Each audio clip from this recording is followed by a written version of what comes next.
Hi friends, welcome back to my channel. ఈరోజు మనం Puri curry 2 మినిట్స్లో ఎంతో రుచికరమైనది ఎలా తయారు చేసుకోవాలో చూద్దాము. చాలా ఈజీగా ఫాస్ట్గా అయిపోద్దండి. మీరు అందరూ కూడా ట్రై చేయండి. 2 మినిట్సే ఉంది కాబట్టి స్కిప్ చేయకుండా అన్నీ ఏమేమి వేసామో సరిగ్గా చూసుకొని ట్రై చేయండి. చాలా బాగా వస్తుంది.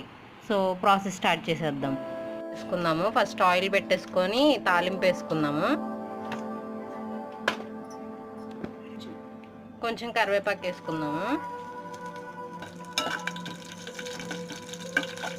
ఇప్పుడు పచ్చిమిరపకాయలు ఉల్లిపాయలు వేసుకుందాం.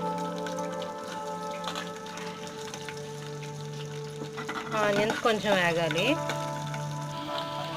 కొంచెం పసుపు వేసుకుందాము. కొంచెం సాల్ట్ వేసుకుందాము.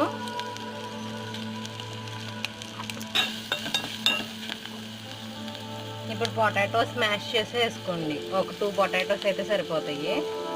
ఇట్లా వేసుకోండి, గ్రేవీ ఎక్కువ వస్తుంది ఇలా వేసుకుంటే. ఒకసారి మిక్స్ చేసుకుందాము. వాటర్ పోద్దాం ఒక 1 గ్లాస్.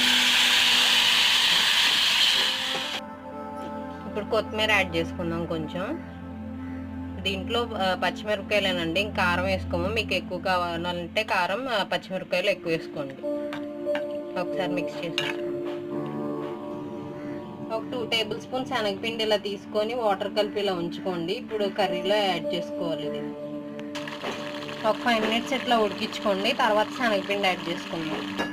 ఇప్పుడు శనగపిండి యాడ్ చేసేసుకుందాము. వాటర్లో కలిపి ఉంచుకున్నాం కదా, ఇది మిక్స్ చేస్తూ ఉండాలి. ఇలా మిక్స్ చేసేసుకోవాలండి. శనగపిండి వేసిన తర్వాత మీకు కావాలంటే కొంచెం వాటర్ యాడ్ చేసుకొని మళ్ళీ పోసుకోవచ్చు. మిక్స్ చేస్తూనే ఉండాలి. కొంచెం ఇట్లా బబుల్స్ లాగా బయటికి రావాలి. అప్పుడు ఇంకా కర్రీ అయిపోయినట్టే. ఇప్పుడు మన పూరీ కర్రీ రెడీ అయిపోయిందండి. స్టవ్ ఆఫ్ చేసేసుకుందాము. ఇంక ఇది రెడీ అయిపోయినట్టే. మీరు కూడా ట్రై చేయండి, ఎంతో టేస్టీగా ఉంటుంది. Hope you like this video friends. See you in our next video. చూసారు కదా, మన పూరీ కర్రీ రెడీ అయిపోయిందండి. పూరీతో చాలా టేస్టీగా ఉంటుంది. మీరు అందరూ కూడా ట్రై చేయండి. Bye friends.